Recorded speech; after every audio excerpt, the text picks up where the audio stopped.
अस्सलाम वालेकुम एवरीवन, कैसे हैं आप सब। आई होप आप सब ठीक होंगे।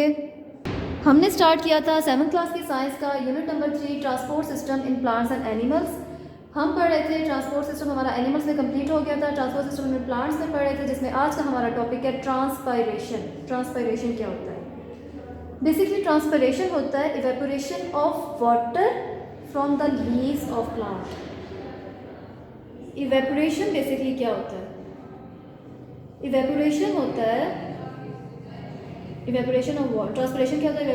Evaporation of water from the leaves of plant. Evaporation होता है बेसिकली पानी का बुखारात बन के उड़ना। ठीक है, पानी जब बुखारात बन के उड़ जाता है किसी भी सतह से, मतलब अगर आपकी ज़मीन पे कहीं पे पानी है और वो हीट की वजह से इवेपोरेट कर रहा है, या आप अगर चूल्हे पे पानी किसी पतीले में पानी छोड़ के जाएं और बॉयल कर जाएं, थोड़ी देर के बाद आप आके देखें तो पानी नीचे हुआ होता है या फिर ख़त्म हो जाता है। अगर पानी थोड़ा हो इवेपोरेट कर जाता है। तो बेसिकली पानी का जो बुखारात बन के उड़ना है, इसी को हम इवेपोरेशन कहते हैं। बेसिकली पौधों के जो पत्ते होते हैं, लीव्स की दो सतह होती हैं, एक ऊपर वाली एक नीचे वाली।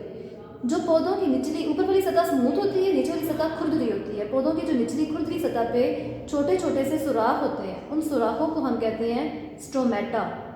ठीक है, अब पौधों की निचली सतह खुरदरी सतह पे जो पानी का बुखारात बन के उड़ना है, इन स्टोमेटा के ज़रिए, इस प्रोसेस को हम कहते हैं ट्रांसपायरेशन। ठीक है, पत्तों की निचली सतह से जो पानी बुखारात बन के उड़ जाता है, स्टोमेटा जो छोटे छोटे सुराख होते हैं उनके ज़रिए से, इसी प्रोसेस को हम कहते हैं ट्रांसपायरेशन। अब हम पढ़ते हैं कि कौन कौन से फैक्टर्स हैं जो अफेक्ट करते हैं इस ट्रांसपायरेशन के रेट को। ठीक है, फैक्टर्स पढ़ते हैं जो अफेक्ट करते हैं रेट ऑफ ट्रांसपायरेशन। नंबर 1 है विंड, यानी कि आंधी। जब विंड होती है या आंधी या तेज़ हवा चलती है, आपको पता है उसमें क्या होता है, रेट ऑफ ट्रांसपिरेशन बढ़ जाता है। ठीक है, जब विंड होगी, आंधी होगी, तो क्या होगा, इंक्रीज हो जाएगा रेट ऑफ ट्रांसपिरेशन। ट्रांसपिरेशन का अमल बढ़ जाएगा। Increase in rate of transpiration.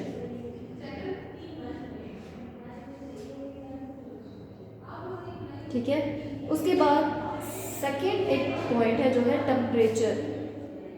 Temperature यानी कि हरारत जब ज़्यादा हो, जब टेम्परेचर बढ़ जाता है, यानी कि गर्मी ज़्यादा होती है।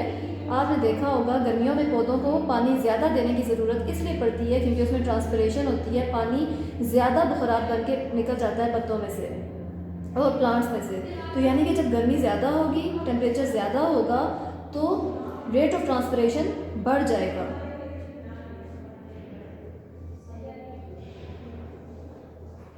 Increase in rate of transpiration.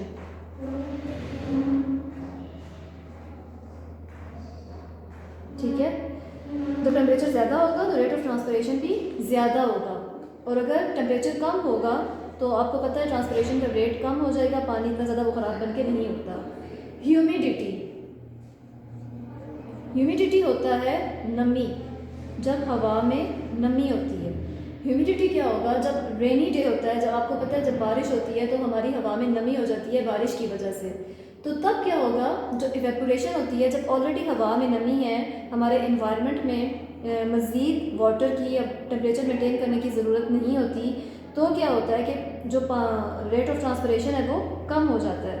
सिर्फ इस केस में, ह्यूमिडिटी के केस में, जब बारिश होती है या रेनी डे होता है, ऑलरेडी एनवायरनमेंट में पानी की मिकदार होती है, तो तब क्या होता है कि रेट ऑफ ट्रांसपिरेशन कम हो जाता है। ह्यूमिडिटी के केस में क्या होता है, decrease in rate of transpiration. ठीक है, उसके बाद क्या होगा, टाइम ऑफ डे हमने नोट करना है। टाइम ऑफ डे मतलब टाइम कौन सा है, दिन का टाइम है या रात का। आपको पता है अगर टाइम दिन का है तो रेट ऑफ ट्रांसपिरेशन ज़्यादा होगी, क्योंकि दिन के टाइम टेम्परेचर ज़्यादा होता है तो रेट ऑफ ट्रांसपिरेशन भी ज़्यादा होगी। एज़ कम्पेयर टू रात का टाइम। रात के टाइम पे टेम्परेचर भी इतना नहीं होता, सूरज की रोशनी नहीं होती, तो जो स्ट्रोमेटा बेसिकली ज़्यादा जो खुलते हैं वो दिन के टाइम खुलते हैं। जब स्ट्रोमेटा दिन के टाइम खुलेंगे, आपको पता है ट्रांसपिरेशन हो ही स्ट्रोमेटा से रही है, दिन के टाइम स्ट्रोमेटा खुलेंगे तो ट्रांसपिरेशन ज़्यादा होगी, रात के टाइम वो बंद हो जाते हैं तो ट्रांसपिरेशन कम हो जाती है। तो बेसिकली डे टाइम ज़्यादा होगी और नाइट टाइम कम होगी, रेट ऑफ ट्रांसपिरेशन ज़्यादा होगी, और जो रात का टाइम होता है night time, rate of transpiration कम होगी। ठीक है, अब जो हमने टॉपिक स्टार्ट करना है वो है ट्रांसलोकेशन। अब ट्रांसलोकेशन बेसिकली क्या होता है? बेसिकली ट्रांसलोकेशन होता है transport of sugar and food substances. Transport होती है शुगर की और फूड सब्सटेंसेस की।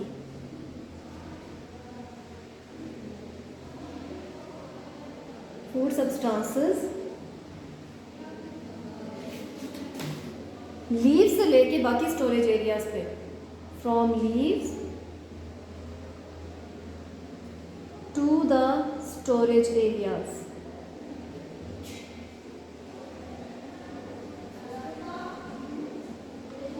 And growing points.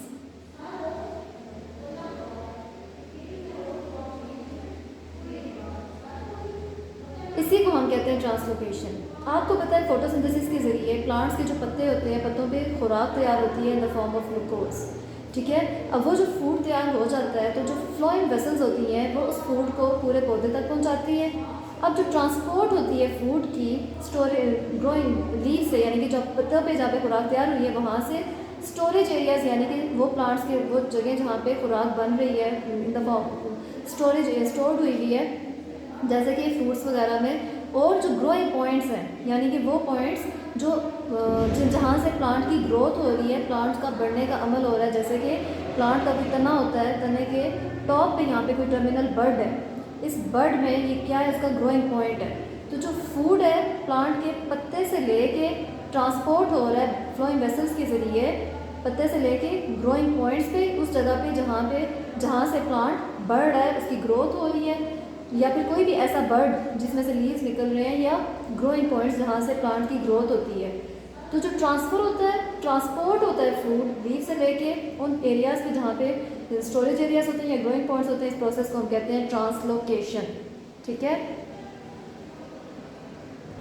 अब जो ट्रांसपिरेशन स्ट्रीम होती है बेसिकली उसकी क्या इंपॉर्टेंस है, उसकी क्या अहमियत है बेसिकली, कि ये क्या करती है, वाटर और मिनरल्स को ज़मीन से लेके लीव्स तक पहुंचाती है। ठीक है, एक तो ये कैरी करती है, कैरी वाटर एंड मिनरल्स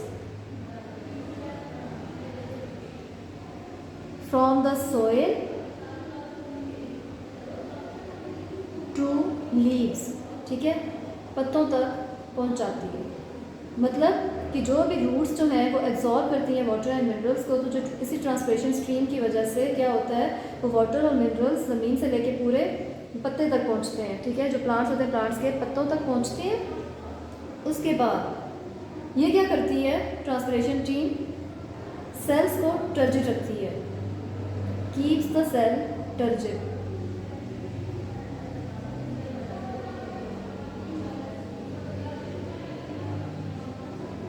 आपको पता है कि किसी प्लांट में प्रॉपर अच्छे से ट्रांसपिरेशन हो रही है तो उसके जो सेल हैं वो टर्जिड रहते हैं, यानी कि सख्त रहते हैं, फूले हुए रहते हैं। वो ऐसे फ्लैसिड यानी कि कोलैप्स करके विल्ट नहीं हो जाते, वो पौधा जो है वो गिर नहीं सकता। अगर पौधा अच्छी फॉर्म में हेल्दी है तो मतलब उसके जो सेल्स हैं वो सब के सब टर्जिड हैं, उनमें प्रॉपर पानी भरा हुआ है। ठीक है, तो ये दो फ़ायदे ट्रांसपिरेशन के। और तीसरा फ़ायदा क्या है ट्रांसपिरेशन स्ट्रीम का, कि ये इवेपोरेशन करती है, मतलब जिसको हम ट्रांसपिरेशन भी कहते हैं। ट्रांसपिरेशन स्ट्रीम की वजह से इवेपोरेशन होती है पानी की, लीव्स में से। तो बेसिकली होता क्या है, जब गर्मी बहुत ज़्यादा हो जाती है तो जब ट्रांसपरेशन होती है और पानी बुखारात बन के उठता है तो हमारे इन्वायरमेंट में कूलनेस इफेक्ट आ जाता है। हम इसी वजह से ये बात कहते हैं कि जहाँ जहाँ पे दरख्त होते हैं, दरख्तों की वजह से एक कूलिंग इफेक्ट होता है जिस जगह पे दरख्त ज़्यादा हो, इसीलिए क्योंकि वहाँ पे ट्रांसपरेशन हो रही होती है, इवेपोरेशन होती है, पानी बुखारात बन के उठता है और इसी वजह से उस इन्वायरमेंट में उस जगह पे कूलिंग इफेक्ट आता है। ठीक है, यहीं तक आज का हमारा टॉपिक और यहाँ पे आज का हमारा चैप्टर कंप्लीट हो गया है। उम्मीद करती हूँ आपको ये चैप्टर समझ आया होगा। हमने आज स्टार्ट किया क्वेश्चन नंबर 18 से, define transpiration. Question number 19, write down the factors on which the rate of transpiration depend. And question number 20, what is translocation. Question number 21, write down the importance of transpiration stream. And question number 22, right in short about angina. Angina का ये question आपके पिछले topic से linked है, जिसमें मैंने क्या बताया था कि जो कोरोनरी आर्टरीज हैं अगर तो वो पार्टली ब्लॉक्ड हों, मतलब वो कम्प्लीटली ब्लॉक नहीं होती, पार्टली ब्लॉक्ड होती हैं, तो जो हार्ट मसल्स होते हैं हमारे, उनको थोड़ा बहुत फूड और ऑक्सीजन मिल जाता है। तो इसके नतीजे में क्या होता है, हमारे चेस्ट पे सिवियर किस्म का पेन होता है, शदीद दर्द होता है, उस दर्द को हम कहते हैं एंजाइना। ठीक है, जिसको हम कहते हैं एंजाइना का अटैक भी हुआ है। तो यहीं तक था आज का हमारा टॉपिक। आई होप आपको समझ आया होगा। अल्लाह हाफ़िज़।